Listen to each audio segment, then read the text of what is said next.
Supparin korjausta. Valvojan kanssa. Täällä on tämmönen veetikissa. Niin.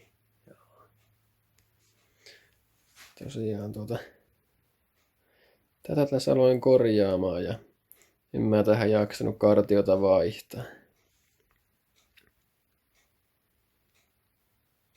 Sinne meni, ei kiinnosta enää.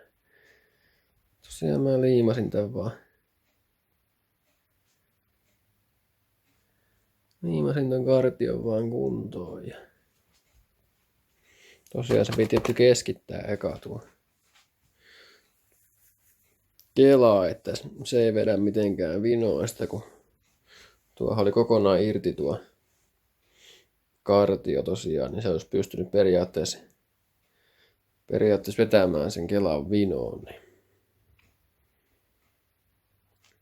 Nyt ei just tule sitä ongelmaa, kun tämän keskitti. Mä käytän tämmöstä piirtoheitin kalvoa. Tuo on kätevää tähän hommaan.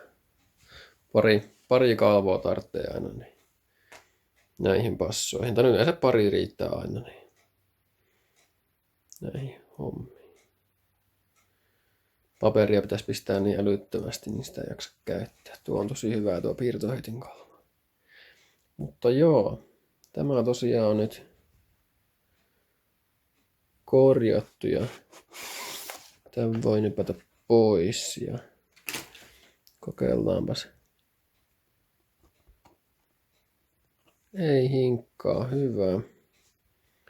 Semmonen sitä nyt tuli sitten.